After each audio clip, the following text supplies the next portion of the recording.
नमस्कार, मैं हूं सौरभ चंद्र केसरी और अपने यूट्यूब चैनल में आपका स्वागत करता हूं। प्रीवियस वीडियो में आपने देखा कि मैं इसका पहला क्वेश्चन 57 नंबर का करा दिया था, अणु परमाणु तत्व की प्रतिशत मात्रा। और उसमें मैंने बताया कि कुछ तत्वों के परमाणुकता क्या होती हैं, उसके बारे में मैं प्रीवियस वीडियो में चर्चा किया कि जितने तत्व हैं वो परमाणु हैं, वो स्वतंत्र नहीं होते हैं, इसलिए वो अणु के रूप में स्वतंत्र रूप में रहते हैं। किसी की परमाणुकता 1 होती है। परमाणुकता का मतलब वो कितने परमाणु मिलकर के अणु बनाए हैं। किसी की 2, किसी की 3, किसी की 4, किसी की 5, किसी की 6, किसी की 7, किसी की 8, ऐसे करके है। ठीक है ना। तो हमने ये बताया था कि फास्फोरस जो है मेरे भाई, ये 4 परमाणु वाला है 4 परमाणुकता है। ये 1 है, ये 1 है और ये 8 है, ऐसे बताया था। तो option D is right answer यहाँ पर था। अब हम लोग दूसरे प्रश्न की ओर चलते हैं। दूसरा प्रश्न क्या है, देखिए प्रश्न कह रहा है कि Al2SO4 थ्राइस में ऑक्सीजन की प्रतिशत मात्रा। बहुत ही बेहतरीन क्वेश्चन है, कैलकुलेटिव है, करना पड़ेगा, तो मैं आज सिखाने आया हूँ। देखिए मैं यहाँ पर लिखूंगा भी कि Al जो है मेरे भाई एल्यूमिनियम, इसका होता है 27। क्या होता है? 27। क्या 27 होता है? द्रव्यमान संख्या। क्लियर है? अच्छा सर, सल्फर का क्या होता है? सल्फर का होता है मेरे भाई 32। सर ऑक्सीजन का क्या होता है मेरे भाई? 16। मैंने कहा था याद करना है आपको, हैं? अब नहीं याद है तो मैं जब जब लिखूंगा सवाल में तो आपको यह चीज़ लिख लेना है कि एल्युमिनियम का द्रव्यमान संख्या 27 होता है। परमाणु क्रमांक भी अगर लिखना हो तो 13 होता है, इसका 16 होता है और इसका 8 होता है। ठीक है, तो हमें इस द्रव्यमान संख्या से ही मतलब है प्रतिशतता निकालने के लिए। ठीक है मेरे भाई, तो चलिए अब पहली बात तो अणु भार निकालते हैं। क्या निकालते हैं? अणु भार। अणु भार कैसे निकालते हैं तो दिमाग में आज के बाद याद रख लीजिएगा कि ये जो परमाणु भार जो दिख रहा है, द्रव्यमान संख्या जो दिख रहा है, इसी का योगफल अणु भार कहलाता है। अणु भार को और क्या कहते हैं? आणविक द्रव्यमान। क्या कहते हैं? आणविक द्रव्यमान। कॉपी और पेन लेकर के बैठे लिखिएगा। चलिए अणु भार निकालते हैं। तो बताइए एल्यूमिनियम की संख्या कितनी दिख रही है आपको? तो कहेंगे सर Al2 लिखा है मतलब 2 बार, तो 2 गुणे 27 करेंगे। 27 क्यों करेंगे? क्योंकि एल्युमिनियम का जो भार है, जो द्रव्यमान संख्या है, वो 27 होता है और एल्युमिनियम 2 बार है तो हमने 27 लिख दिया। पहला सवाल है इसलिए एकदम स्लोली करूँगा। प्लस अब बताइए SO4 कितनी बार है? 3 बार है, मतलब S 3 बार है मेरे भाई। देखिए ना, S पूरा ब्रैकेट्स में है ना और उसके बाहर 3 है, तो S 3 बार है और O कितनी बार है? 4 बार अंदर है, 3 बार बाहर, मतलब O 12 बार है। ये सबको आता है ना, जैसे मैं ब्रैकेट्स तोड़ूँ, S तो 3 हो जाएगा और O 4 3 12 हो जाएगा ना। इतना इतना आता है सबको, तो हम लिखेंगे 3 और S का कितना होता है? 32। ठीक है मेरे भाई। प्लस ऑक्सीजन का कितना होता है? 16। ये ऑक्सीजन कितनी बार है? 12 बार है, इसका हमने 16 लिख दिया। अब सबको गुणा करके जोड़ दीजिए। 27 दूनी कितनी होती है? 54। प्लस 32 3 कितना होता है? 96। प्लस 16 दूनी 32, 16 एकम 16 3 19, 192। कोई दिक्कत इसमें? पक्का। अब जोड़ेंगे तो 6 2 8 4 12 को 2, 9 1 10, 9 19, 19 5 24 और 1 2 3, 342 आ गया अणु भार। क्या आ गया? Al2SO4 thrice aluminium sulphate. इसका क्या नाम है? Aluminium sulphate. एल्यूमिनियम सल्फेट का अणु भार कितना आया? तो आप कहेंगे 342। ये यहाँ पर हम लिख लेते हैं, क्यों? क्योंकि हल करना है ना, तो मिटाऊंगा इसको। 342 याद रखना है, 342। अब आप कहेंगे कि 342 तो आ गया। अब पूछा है ऑक्सीजन की प्रतिशत मात्रा क्या है, तो ऑक्सीजन कितना था पता है ना, तो हमें ऑक्सीजन का प्रतिशत मात्रा निकालना है, ओ का। तो ओ का निकालूंगा तो ओ कितना आया था मेरे भाई? 12। 16 गुणे 12 यही आया था ना, 192 है। 192 आया था तो मैं 16 गुणे 12 लिख देता हूँ, क्योंकि 12 बार है और 16 होता है नीचे 342, मतलब 342 कुल है। 342 में ऑक्सीजन कितना है तो टोटल का नीचे लिखते हैं और ऊपर लिखते हैं उसका हिस्सा, गुणे 100 करते हैं तब परसेंटेज आता है। यही सीखे ना प्रतिशतता में। कैलकुलेशन तो आता होगा इतना, अब काटा पीटा कर सकते हैं। हम क्या करते हैं, 3 से काटते हैं तो 3 एकम 3, 3 एकम 3, 3 चौक के 12, 3 चौक के 12 कट गया।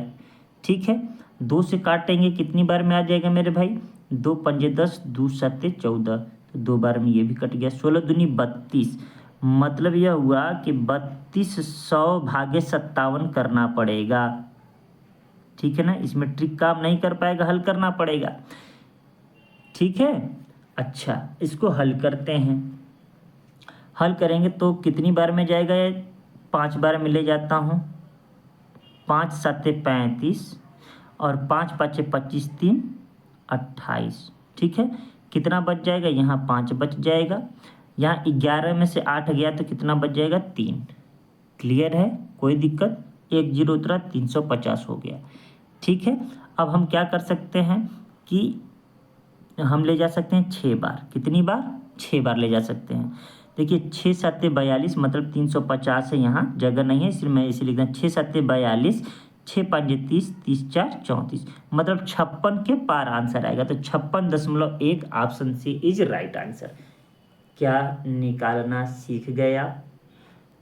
अगर नहीं सीखे तो इसको आराम से फिर से रिमाइंड करके देखिए, आगे और सवाल आएगा, मैं आगे और सिखाऊंगा। ठीक है, आगे बढ़ता हूं, इसका option C is right answer. ठीक है मेरे भाई, नेक्स्ट प्रश्न है, और आएगा वैसा, मैं एक सिखा ही देता हूं, अपने से करके कैलकुलेशन दिखा देता हूं। ठीक है ना, चलिए ये मैं कह रहा हूं NaOH में, ठीक है मेरे भाई, O की प्रतिशत मात्रा बताइए।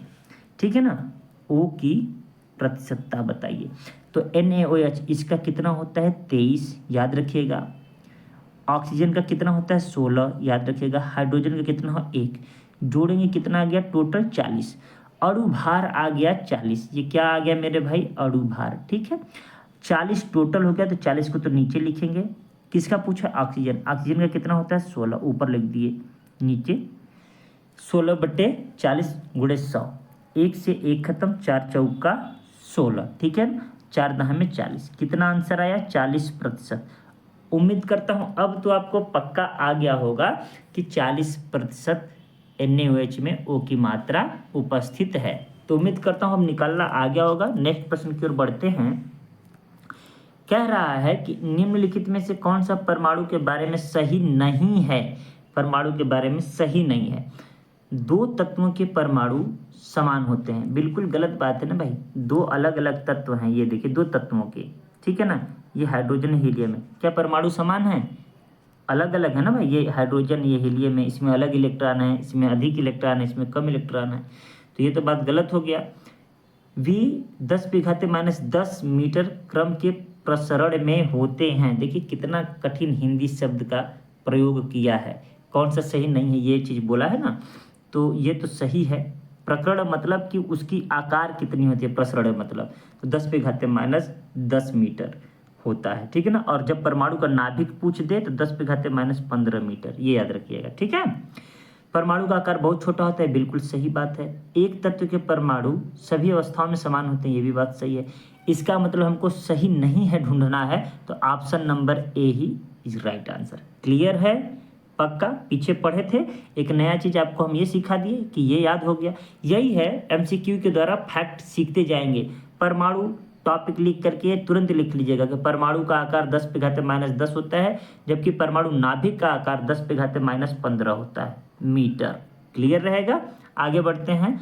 नेक्स्ट प्रश्न है हमारा, शब्द परमाणु को किसने खोजा। देखिए परमाणु शब्द को किसने खोजा, तो डेमोक्रिटस बताए थे ना, पाश्चात्य दार्शनिक।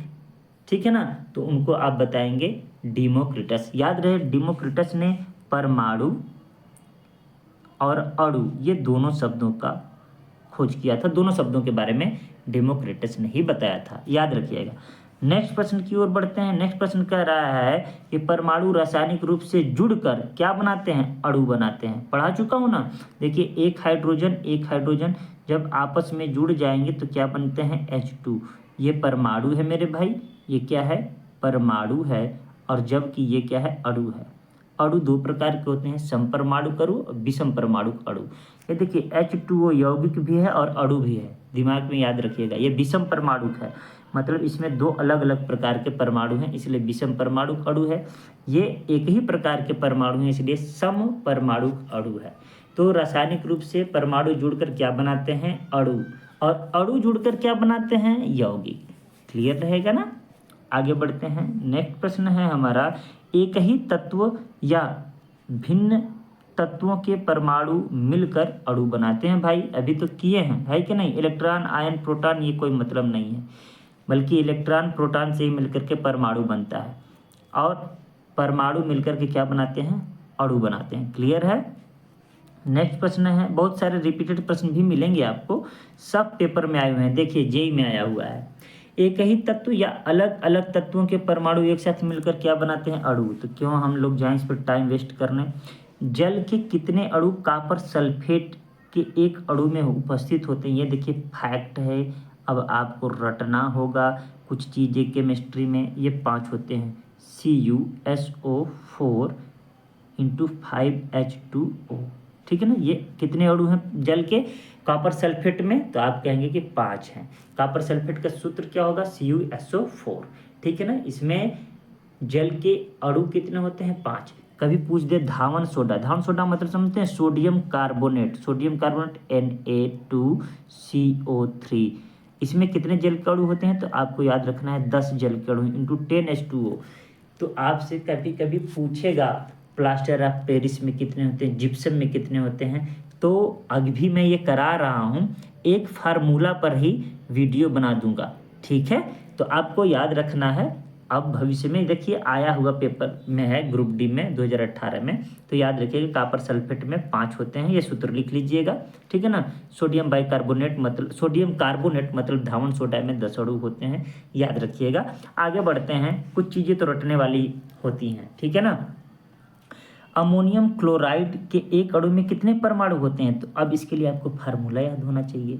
मैं फार्मूला लिखने भी सिखाऊंगा, लेकिन अभी मैं क्या सिखा रहा हूँ कि ऑप्शन MCQ के चलते धीरे धीरे आपको मैं सिखा दूंगा। अमोनियम सबसे पहले याद रखिएगा NH4+, ये अमोनियम आयन है। क्लोराइड क्या होता है, Cl-, ये क्लोरीन का आयन है, क्लोराइड आयन। अब ये जब आपस में जुड़ेंगे मेरे भाई, तो प्लस माइनस से कैंसिल होकर के NH4Cl, ये हो गया अमोनियम क्लोराइड। अब जिनको पता है अमोनियम क्लोराइड का फार्मूला, तुरंत गिन लेंगे, 4, 1 5, 1 6, टोटल कितने परमाणु हैं, 6। इसमें ये भी लिख सकता है अमोनियम क्लोराइड की परमाणुकता बताइए, क्या पूछेगा, परमाणुकता, तो भी मतलब 6 परमाणु हैं, ठीक है। उम्मीद करता हूँ समझ में आया होगा। आगे बढ़ते हैं। नेक्स्ट प्रश्न है कि मानक ताप और दाब पर 750 ग्राम गैस 5.6 लीटर आयतन लेती है, यह कौन सी गैस है। अच्छा, अब देखिए ये तो न्यूमेरिकल से हो गया, लेकिन मैं आपको थोड़ा समझा देता हूँ मानक ताप क्या होता है।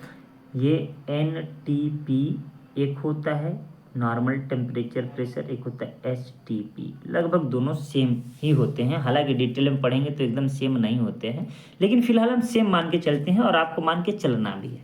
स्टैंडर्ड टेम्परेचर प्रेशर, मानक ताप एवं दाब। तो मानक ताप पर याद रखिएगा, जो आयतन कोई पदार्थ घेरता है, कोई गैस घेरती है, तो 22.4 लीटर घेरती है। इतना आपको दिमाग में रखना है, रट लेना है कि NTP पर या STP पर गैस का आयतन कितना होता है, तो आप कहेंगे कि 22.4 होता है, ठीक है मेरे भाई। अब इस सवाल को हल करते हैं, ठीक है। तो 5.6 लीटर का वैल्यू कितना दिया है, 750 ग्राम, क्लियर है। तो हमको कितना निकालना है, NTP पर निकालना है, तो अपने मन से 22.4 लिखेंगे। क्यों, मानक ताप और दाब दिया है। मानक ताप मतलब स्टैंडर्ड टेम्परेचर प्रेशर, STP, आ गया कि नहीं आ गया। इसमें दे देगा सामान्य ताप और दाब, तो मतलब नॉर्मल टेम्परेचर प्रेशर, NTP, ठीक है। तो अब बताइए निकाल पाएंगे कि नहीं, 7.5 भागे 5.6 गुणे 22.4 कर सकते हैं ना। अब इसको जब काटा पीटी करेंगे तो कितना इसका आंसर आ जाएगा, करते हैं, ये दशमलव दोनों हटा देते हैं, ये हट गया, एक एक अंक पर है तो हाँ। अब देखिए ये किससे कट जाएगा, 4 से काटते हैं, 14 चौके 56, ये 14 बार में कटेगा, 4 पंजे 20 और 4 छक्का 24, फिर 14 चौके 56, ये 4 बार में कट गया, 75 चौके कितना हो जाएगा मेरे भाई 30, ठीक है ना, एक अंक पर दशमलव लग जाएगा ना, यहाँ पर है तो 30 आएगा। इसका मतलब देखिए किसका अणुभार 30 ही आता है। तो अब फिर अणुभार निकालने के लिए नाइट्रोजन का कितना होता है 14, याद रखिएगा नाइट्रोजन का कितना होता है 14, ऑक्सीजन का कितना होता है 16, जोड़ेंगे कितना आया 30 आया, क्या आ गया भाई, देखिए 30 आ गया ना, तो यही ऑप्शन हो गया, बाकी चेक करने की जरूरत नहीं है। Option A is right answer. मैं बता दूं कार्बन का कितना होता है 12, यहाँ पर देखिए दिया है, नाइट्रोजन का कितना होता है 14, ऑक्सीजन का कितना होता है 16, ठीक है ना, तो NO का 30 आ गया, और हम जब हल किए NTP पर STP पर तो 22.4 लीटर का वैल्यू कितना आया 30 ग्राम आया था, ठीक है मेरे भाई 30 ग्राम आया, तो 30 ग्राम किसका अणुभार आया तो NO का, तो option number A is right answer. उम्मीद करता हूँ समझ में आया होगा, ठीक है। याद आपको रखना है कि NTP पर आयतन 22.4 होता है, ठीक है, क्लियर रहेगा, और दाब कितना होता है 760 mm, ठीक है मेरे भाई, ये याद रखिएगा। अब इसी को 76 सेंटीमीटर लिख सकता है, ठीक है, तो इस तरीके से आपको याद रखना है। अब आपको इतना लीटर का वैल्यू इतना ग्राम दिया है, तो 22.4 लीटर का वैल्यू कितना ग्राम होगा वो आ जाएगा। अब आपको मिलाना है कि किसका आएगा, तो NO का ही आ रहा है, ठीक है। आगे बढ़ते हैं, कह रहा है कि किस यौगिक मतलब किस यौगिक में सबसे अधिक परमाणु होते हैं, तो गिन लीजिए ना जी।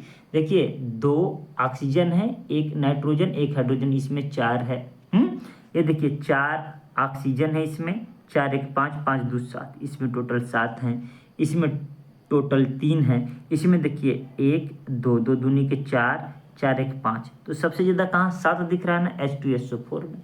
तो परमाणु और परमाणुकता आपको अब आ गया होगा, आराम से गिन लेंगे। ये तो जो नहीं कभी साइंस पढ़ा है वो भी गिन के बता देता, ठीक है। अब तो आप तो पढ़ लिए हैं। नेक्स्ट प्रश्न की ओर बढ़ते हैं। नेक्स्ट प्रश्न कह रहा है कैल्शियम का परमाणु द्रव्यमान कितना होता है, तो 40 होता है। ऑप्शन डी, यहाँ पर देखिए आंसर भी लगा दिए हैं। याद रखिएगा कि आपको जो प्रमुख प्रमुख मैंने कहा है उसको याद कर लीजिए। जैसे हाइड्रोजन का परमाणु द्रव्यमान 1, ठीक है मेरे भाई, वो आपके काम आएगा। लिथियम का होता है आपके पास 7, बेरिलियम का होता है 9, ठीक है। इसके अलावा और क्या क्या पूछता है, बोरान हुआ, इसका होता है 11, नाइट्रोजन हुआ, कार्बन हुआ, कार्बन पहले लिख दूं, कार्बन हुआ इसका होता है 12, नाइट्रोजन होता है 14, ऑक्सीजन होता है 16। इसके अलावा और क्या, फ्लोरीन का पूछता है 19, सोडियम का पूछता है तो 23, ठीक है। मैग्नीशियम का अगर पूछता है Mg का पूछता है तो 24, हाँ। एल्यूमिनियम का पूछता है तो 27, ठीक है। और किसका पूछता है, फास्फोरस का पूछता है तो 31, ठीक है। और क्लोरीन का पूछता है, क्लोरीन का लिख लीजिए 35.5, ठीक है, 35.5। उसके बाद में कैल्शियम का बता दिया Ca कैल्शियम का कितना होता है 40, ठीक है। ये याद करना है आपको, ठीक है। आगे बढ़ते हैं, नेक्स्ट प्रश्न की ओर बढ़ते हैं। नेक्स्ट प्रश्न है हमारा 69 नंबर। 69 नंबर में कह रहा है कि NH4NO3 में नाइट्रोजन की प्रतिशत मात्रा ज्ञात कीजिए। क्या नहीं निकल पाएंगे? देखिए अभी हमने बताया कि नाइट्रोजन का कितना होता है 14, तो नाइट्रोजन कितनी बार है 2 बार ना, तो 14 दूनी 28 डायरेक्ट लिख रहा हूँ मेरे भाई, ठीक है। अब देखिए हाइड्रोजन कितनी बार है 4 बार है, तो सीधे इसका 1 चौके 4 लिख रहा हूँ, और ऑक्सीजन 3 बार तो 16 3 48 लिख रहा हूँ, ठीक है ना। अब देखिए 8 4 12 12 8 20 को 0, 4 2 6 2 8, 80 हो गया क्या इसका अणुभार। अब 80 में से नाइट्रोजन कितना है, तो नाइट्रोजन 2 बार है, तो 14 दूनी 28 लिख देता हूँ, गुणे क्या लिख देता हूँ 100। बात समझ में आया ना, प्रतिशतता के लिए 100 से गुणा करते हैं ना, नाइट्रोजन 2 बार है तो 14 दूनी 28 लिख दिया, 1 0 से 1 0 खत्म, 4 दूनी 8, 4 सत्ते 28। देखिए 2 5 10 तो 7 5 35, 35% मात्रा है। अब उम्मीद करता हूँ निकालने आपको आ गया होगा। अब तमाम सूत्र हैं, सूत्र लिखिए और आप उसका आंसर दीजिए। मैं कुछ लिख देता हूँ, आपको करके होमवर्क में दे रहा हूँ, करिए, ठीक है ना। ये देखिए CaSO4 में आपको एस का निकालना है। किसका निकालना है मेरे भाई? में एस का। आप लिख करके दीजिएगा, ठीक है, एस का। कोई दिक्कत? एक होमवर्क दे रहा हूँ, आप अपने से किताब से हल करिए। इसका क्या निकालना है? प्रतिशत मात्रा, ठीक है। आगे बढ़ता हूँ, नेक्स्ट है। अब देखिए ये भी होमवर्क है, होमवर्क नंबर 2, ये 70 नंबर का आप लिख कर देंगे, ठीक है ना। CO2 में कार्बन की प्रतिशत, कार्बन क्या है? ये है। क्लियर है मेरे भाई? कितना प्रतिशत मात्रा होगी? प्लीज जरूर जवाब दीजिएगा। नेक्स्ट प्रश्न है, अब देखिए फिर से H2O में हाइड्रोजन की प्रतिशत मात्रा, इस H का, ये भी होमवर्क रहेगा। 70 और 71 हमने दे दिया आपको होमवर्क, ठीक है मेरे भाई, जरूर बताइएगा, जरूर बताइएगा। नेक्स्ट प्रश्न है कि पदार्थ का वह सबसे छोटा कण जिसका स्वतंत्र अस्तित्व है। देखिए अब इसमें कंफ्यूज मत होइएगा। ऑप्शन ए परमाणु, न्यूट्रॉन, इलेक्ट्रॉन और अणु। भाई परमाणु तो सबसे छोटा कण है, लेकिन वह स्वतंत्र रूप से नहीं रह सकता। वो स्वतंत्र रूप से H ऐसे कभी नहीं मिलेगा आपको। H जब भी मिलेगा इस रूप में मिलेगा। तो ये परमाणु है और ये क्या है? अणु है। मतलब अणु वह पदार्थ है, पदार्थ का वह सबसे छोटा कण है जिसका स्वतंत्र अस्तित्व है। स्वतंत्र अस्तित्व किसका रहता है? परमाणु का, अरे अणु का, परमाणु नहीं सॉरी, अणु का, यौगिक का। सबसे छोटा क्या होता है? अणु। अणु से ही मिलकर यौगिक बनते हैं मेरे भाई, याद रखिएगा। अणु किससे बनता है? तो परमाणु से। परमाणु कभी भी स्वतंत्र नहीं रह सकता। क्लियर है ना? यहाँ पर अणु जवाब होगा, याद रखिएगा।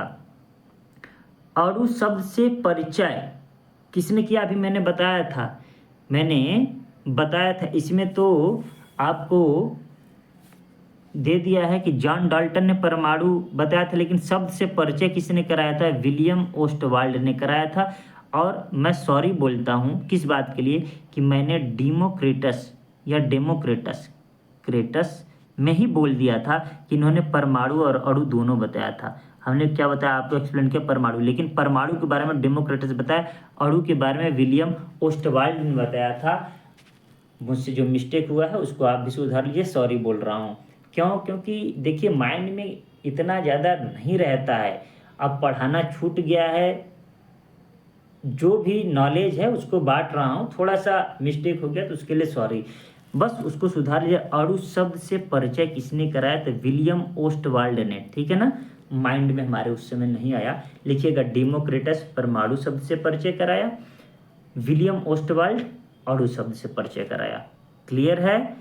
Answer C is right answer. Next प्रश्न की ओर बढ़ते हैं। नेक्स्ट प्रश्न है, किसी यौगिक की सबसे छोटी संभव इकाई क्या है? देखिए यौगिक किससे बनते हैं भाई? अणुओं से। हमने सिखाया है ना, यौगिक किससे बनते हैं? अणुओं से। रासायनिक अभिक्रिया में भाग कौन लेता है? परमाणु, ठीक है ना। अणु भी भाग लेते हैं, ये H2 और O2 ये भी भाग ले रहे हैं ना। और इसमें कौन सा परमाणु है? हाइड्रोजन। इसमें कौन सा परमाणु है? ऑक्सीजन। तो सबसे छोटी जो इकाई है वो आपकी अणु हो जाएगी। किसकी? यौगिक की। यहाँ पर अगर यौगिक नहीं देता, कहता पदार्थ की सबसे छोटी इकाई क्या है, तो हम बताते परमाणु, ठीक है ना। लेकिन पूछा है यौगिक का कौन सा है, तो हम बताएंगे अणु, ठीक है। नेक्स्ट प्रश्न की ओर बढ़ते हैं। नेक्स्ट प्रश्न है, अणु का गठन करने वाले परमाणुओं की संख्या को क्या कहते हैं? संख्या को इसके रूप में जाना जाता है। तो भाई ये अणु हो गया, ठीक है ना। अब इसमें परमाणुओं की संख्या कितनी है? तो आप कहेंगे कि 2 है। ये S8 ये एक अणु हो गया। इसमें परमाणु की संख्या कितनी है? 8। तो जो परमाणु की संख्या बताता है कि इतना है, तो उसे हम परमाणुकता कहते हैं। क्या कहते हैं? परमाणुकता। अब देखिए इसमें एक चीज कन्फर्म आपको कर दूं कि अणु का गठन नहीं पूछा होता, पूछता परमाणुओं की संख्या क्या कहते हैं, तो ये परमाणु की संख्या को परमाणु क्रम या परमाणु क्रमांक या परमाणु संख्या ही कहते हैं। परंतु यहाँ पर जो है अणु का गठन करने वाले परमाणुओं की संख्या को क्या कहते हैं? परमाणुकता कहते हैं। ऑक्सीजन की परमाणुकता क्या होती है? तो ऑक्सीजन की परमाणुकता 2 होती है। क्यों? क्योंकि यह 2 से मिलकर बना होता है। फास्फोरस की परमाणुकता कितनी होती है? तो कहेंगे कि 4। क्यों? क्योंकि ये P4 के रूप में पाया जाता है। ठीक है, नेक्स्ट प्रश्न है हमारा, अणु शब्द किसने प्रतिपादित किया? देखिए मैंने तो सही किया था भाई। हाँ देखिए आ गया प्रश्न ना, उसमें अभी कंफर्म हो जाएगा। देखिए यहाँ पर जो अणु शब्द किसने प्रतिपादित किया था वो है डिमोक्रिटस। लेकिन परिचय किसने कराया? अगर ये शब्द आए परिचय, तब जाके ओस्टवाल्ड देंगे, विलियम ओस्टवाल्ड। ठीक है ना, हम भी कह रहे हैं कहीं ना कहीं पढ़े थे। याद रहे, अणु शब्द किसने प्रतिपादित किया? प्रतिपादित मतलब सिद्धांत देना, उसके बारे में बताना। और अणु शब्द का परिचय कराना मतलब उस अणु शब्द का प्रयोग करना कि यह जो चीज प्राप्त हुआ वो अणु है, उसको कहते हैं, उसका परिचय कराना। ठीक है ना, परिचय किसने करवाया? ओस्टवाल्ड ने। अणु शब्द किसने प्रतिपादित किया? तो डिमोक्रिटस ने। याद रह जाएगा, लिख लीजिएगा, दोनों बात लिखिएगा। जहाँ लिखे हैं कि अणु शब्द का परिचय किसने कराया, तो विलियम ओस्टवाल्ड ने, उसके ठीक नीचे लिखिएगा कि अणु शब्द किसने प्रतिपादित किया, तो आंसर लिखिएगा डिमोक्रिटस। क्लियर रहेगा? आगे बढ़ें, नेक्स्ट प्रश्न की ओर बढ़ते हैं। नेक्स्ट प्रश्न हमारा है, एक डैश को किसी डैश के हिस्से या एक यौगिक के उस डैश अंश के रूप में परिभाषित किया जा सकता है। अच्छा, ये देखिए, एक अणु भरते हैं, एक अणु को किसी तत्व के हिस्से या एक यौगिक के सबसे छोटे अंश के रूप में परिभाषित किया जा सकता है। दूसरा ऑप्शन दे रहा है कि अणु तत्व और सबसे बड़े। देखिए भाई, अणु को तो सबसे छोटा ही परिभाषित किया जा सकता है, समझ रहे हैं कि नहीं? तो सबसे बड़ा वाला तो आंसर होगा ही नहीं। अणु तत्व होता है, द्रव्यमान नहीं होता है, ये भी खत्म। इलेक्ट्रॉन होता नहीं, मतलब option A he is right answer हो जाएगा। देखिए अणु क्या होता है? परमाणुओं से मिलकर के अणु बनते हैं। ठीक है ना, ये परमाणु जो है हाइड्रोजन से बना है, और यही हाइड्रोजन तत्व से भी बना है। ये अणु हाइड्रोजन परमाणु से बना है और हाइड्रोजन तत्व से। तत्व किसे कहते हैं? एक ही प्रकार के परमाणुओं से मिलकर बने पदार्थ को तत्व कहते हैं। तो ये हाइड्रोजन एक ही प्रकार का है ना, H है ना, तो मतलब तत्व से ही तो अणु बनते हैं, परमाणु से ही तो अणु बनते हैं। तो अणु, ठीक है ना, तत्व के हिस्से का एक यौगिक के उस सबसे छोटे अंश के रूप में परिभाषित है। अणु सबसे छोटा अंश है यौगिक का। यहाँ यौगिक दिया है ना, यौगिक का सबसे छोटा अंश क्या होता है मेरे भाई? तो अणु यौगिक का सबसे छोटा अंश होता है। क्लियर है? याद रखिएगा, अणु क्या होता है? परमाणु से मिलकर बना होता है, या हम कह सकते हैं तत्व से मिलकर बना होता है। क्यों? क्योंकि तत्व को भी विभाजित नहीं किया जा सकता। यह हाइड्रोजन तत्व है और हाइड्रोजन परमाणु दोनों है, तो क्या इस हाइड्रोजन को और छोटे भागों में विभाजित किया जा सकता है क्या? सीधे इलेक्ट्रॉन, प्रोटॉन, न्यूट्रॉन में विभाजित किया जा सकता है। समझ में आया?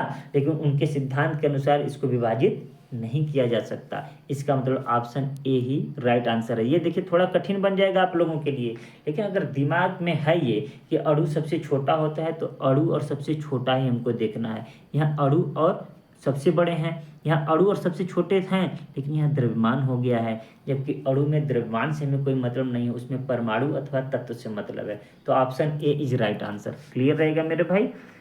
अब देखिए इसमें कितने परमाणु मौजूद हैं, तो इसका जवाब आप देंगे और आंसर लिखेंगे। कैसे लिखेंगे? CaOH ट्वाइस में सर इतने परमाणु हैं, ये जवाब देना है आपको। ठीक है ना, ये होमवर्क है आपको 78 नंबर का। देखिए कई होमवर्क दे दिया। अब इसमें देखिए कह रहा है कि CO2 में C और O2 द्रव्यमान द्वारा अनुपात में मौजूद है। किस अनुपात में? तो मैं बता चुका हूँ, रटा चुका हूँ।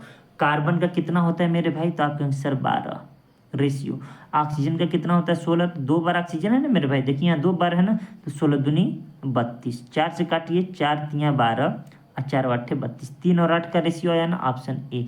ये तो आप कर ही सकते थे, है कि नहीं? ये देखिए 8 3 दिया है, तो कन्फ्यूज मत होइएगा, जो पहले दिया है उसको पहले लिखेंगे। तो देखिए कार्बन को हमने पहले लिखा है, ऑक्सीजन को बाद में, तो 3 और 8 का रेशियो है। ठीक है, अनुपात आप बता लेंगे अब। देखिए नेक्स्ट प्रश्न कह रहा है कि अणु का गठन करने वाले परमाणुओं की संख्या क्या कहते हैं भैया? परमाणुकता कहते हैं। बार बार तो पढ़ा चुका हूँ, परमाणुकता यही कहता हूँ, इसी को क्या लिखे? परमाणुकता। ठीक है, बार बार बताया ना कि अणु का गठन करने वाले परमाणुओं की संख्या को परमाणुकता या परमाणुकता कहते हैं। नेक्स्ट प्रश्न ये पूरा का पूरा चैप्टर हम लोग कर लिए समाप्त। बोलिए सियावर रामचंद्र की जय। यह चैप्टर हो गया समाप्त और हम लोग अब अगला चैप्टर शुरू करेंगे केमिस्ट्री का। आज के लिए इतना ही, मिलते हैं नेक्स्ट वीडियो में, तब तक के लिए नमस्कार।